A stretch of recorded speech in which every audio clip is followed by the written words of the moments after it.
Sa aking mga viewers at subscriber, welcome to my YouTube channel, Hermotech. Asa ngayon mayroon tayong isang standard, ayan o, standard na dispan. Ayan. Hook-in lang ito rito at ang complaint dito ay ayaw umikot. Ngayon pagka ayaw umikot, tingnan natin yung winding. O maring sa winding, maring sa busing niya, maring wala na siyang langis. Ngayon, subukan nating i-plug. Ito. Ayan. Tingnan natin, pindutin natin. Wala. Ayaw. Ayun, umiikot siya kunti lang. Ayan. Sa number 3. Ayan. Pagka ganyan, kulang to sa langis o kaya yung busing niya may tama na. Ngayon bubuksan na natin. Ayan. Ang mga electric fan kasi ngayon kailangan talaga lagyan ng langis na every month o kaya tuwing 2 buwan. Pero pag bago yung electric fan, iwan ko kung anong klaseng langis ang nilalagay nila. Matagal. Yung ginagawa ko rito, kino-convert ko siya sa bearing eh. Kaya lang, wala akong bearing ngayon, mari. Lagyan na lang natin muna ng langis. Ubusan ako ng bearing eh. Ayan, medyo matigas nga siya oh. Ayan. Tingnan natin kung may uga. Wala naman siyang play eh. Kulang lang sa langis to. Bubuksan natin at lilinisin. Ayan ho. Ayan. Ayan at alisin natin yung pinaka-impeller nya. Yung pinaka-pan nya. Ayan o. Naalis ko na yung pinaka-cover nya. Ngayon alisin natin yung wala namang play ito eh. Parang grasa ang nilagay. Ayan o. Grasa, hindi pwede grasa rito eh. Madali talaga mag-stack up yung grasa kasi malagkit yan eh. Ayan.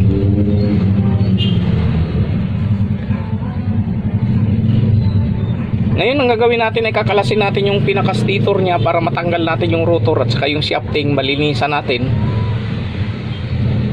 Ayan lang at tatanggalin ko na. Ito talagang itim na itim. Yan. Tapos ito lilinisin natin to. Yan, grasang nilagay. Ayan no. Ngayon aalisin natin tong pinaka-spacer nya para malinis natin. Ayan. Alisin natin to. Medyo matigas.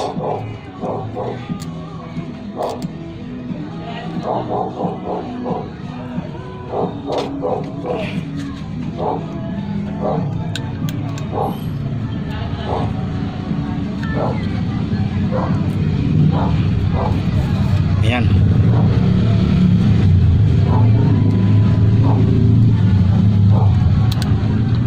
Yun na matanggal. Hayaan mo na yan. Ngayon lilinisin natin to. Salang natin sa drill. Ito salang natin dito para malinis natin.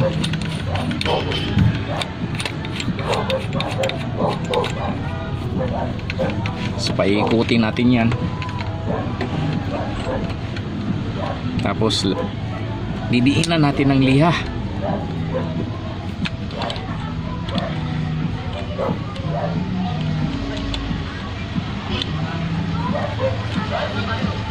Yan, tapos pa-plug natin yung drill. Ayan. Ayan. Tapos may liha ako rito. Ilalagay lang natin dito yan. Para malinis siya. Ayan. Namumuti na siya.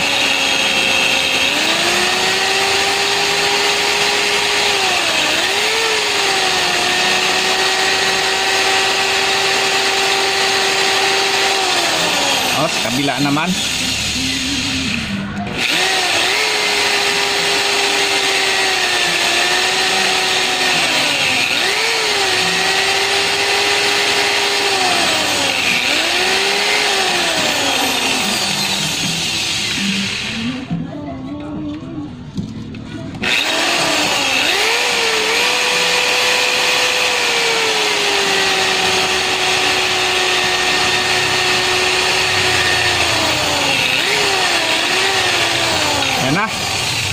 kumintab na siya.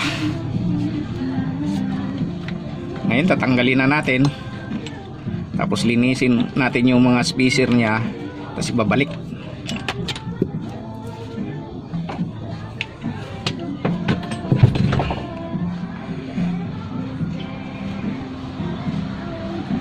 Basa ito.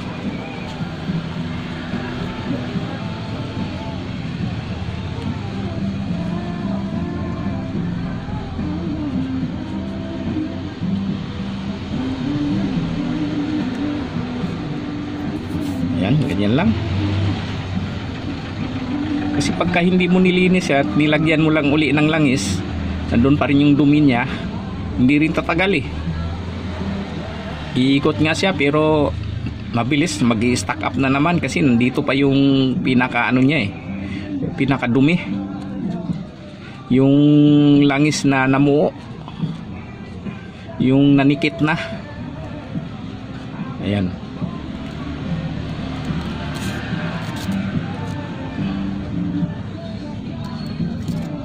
Ayan siya. Ngayon ito namang busing yung linisin natin.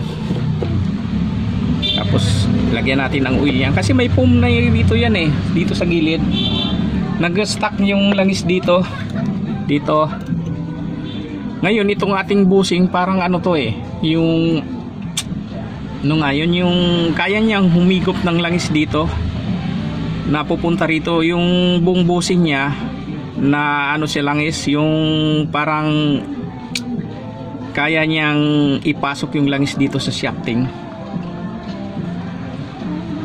Ngayon linisin natin yan. Ayan, para maalis yung naninikit, namumuo na langis at saka yung grasa. Ayan oh. Ayan. Kasi pag hindi mo yan nilinis, linlagyan mo lang ng langis, wala, hindi rin tumatagal eh. Ayan. Kaya ang ginagawa ko nga rito eh, nilalagyan ko na lang ng bearing. Kasi yung bearing, lifetime yung grasa eh. Matagal talaga siyang bago masira.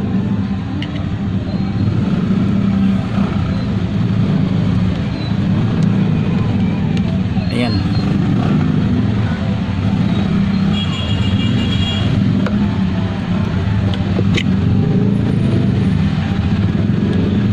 Dito lang sa harap yung nanikit eh. Sa likod okay pa naman. Ayan. Ayan, ganyan lang. Ayun. Medyo nawala na yung naninikit na ano. Ayun, lagyan natin ng oil. Ayan.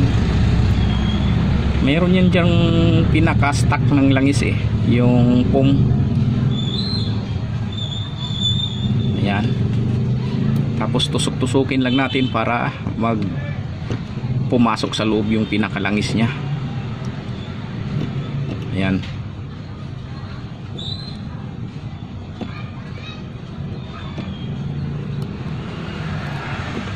Ayan. Masok na, dagdagan uli natin.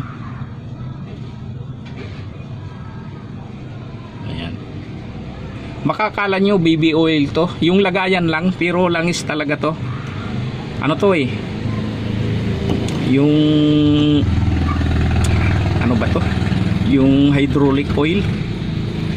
Yun ang nilalagay ko, medyo matagal bago maano eh, matuyo. Nasubukan ko na ito rito sa bahay eh, kasi yung mga langis na binibili sa hardware mabilis lang din eh.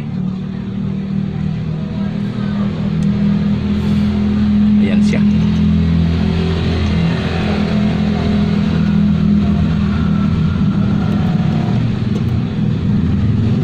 Ayan. Tapos lagyan din natin ng oil to. Ayan. Simbulin na natin. Ayan, lambot na.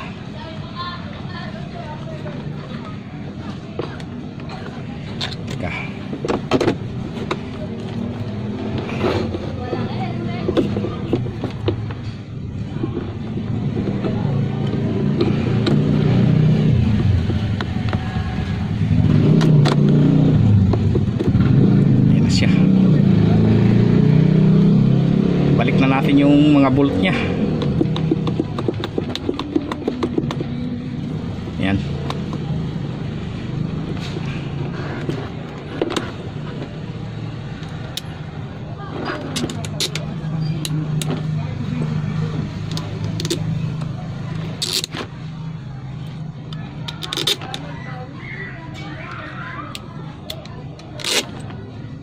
Yan.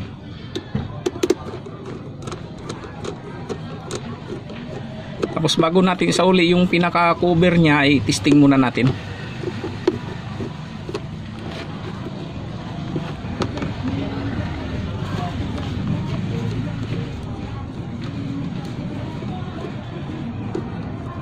Ayan, sa mga ano natin, yung hindi technician, sa mga bahay-bahay, ganun lang ang gawin nyo.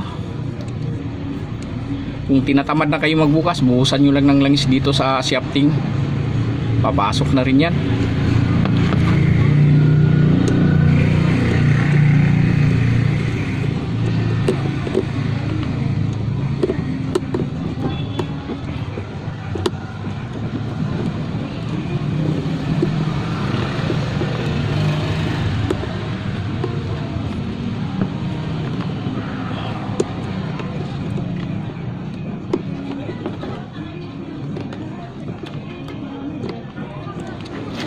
Siya.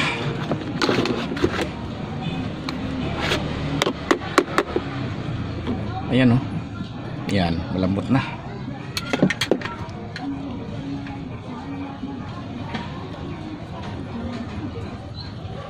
Yung stopper niya ibalik na natin.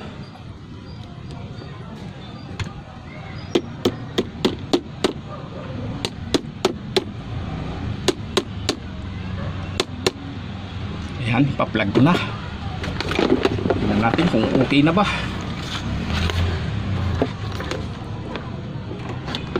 Ayan. Ayan, okay na. Ayan. Kasi pagka ano, ayun, medyo mahina na. Hindi, okay pa naman.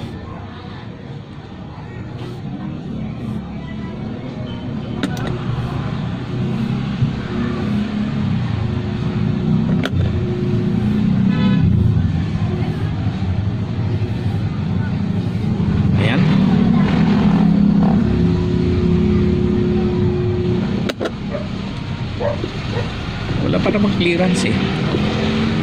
Hindi pa naman umuuga eh. Ito kailangan na nga ito lagyan ng spacer, pero naubusan kasi ako ng spacer eh.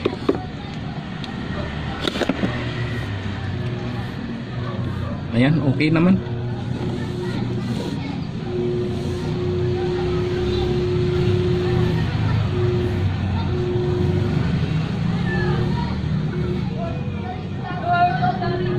Number 1 yan eh.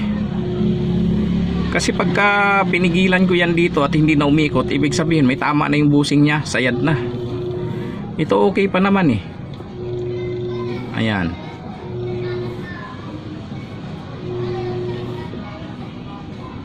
Ayan o. Ayan, ngayon ang gagawin natin ay sasauli na natin yung mga takip nito at para maitesting na yung ikot niya. Ayan. Ngayon ipa-plug na natin. Dito. Ayan. Number 1. Ayan, umiikot na siya oh. Ayan. Ayan. Malakas na yung hangin niya. Tapos number 2. Ayan, lalong lumalakas. Tapos number 3. Ayan, malamig na. Ayan. Ayan lang, at sa mga viewers natin, pagka halimbawa sa mga bahay-bahay ganun nag-stack up yung electric fan nyo, ganun ang paglagay ng langis. Kung ayaw nyo namang buksan, tanggalin nyo lang yung pinakapan nya, tapos patihaya nyo siya, tapos lagyan po, patakan nyo lang ng oil, ganun lang. Ayan lang, at maraming salamat sa inyong panunod, at please like, share, and subscribe to my YouTube channel for more upcoming video. Thank you.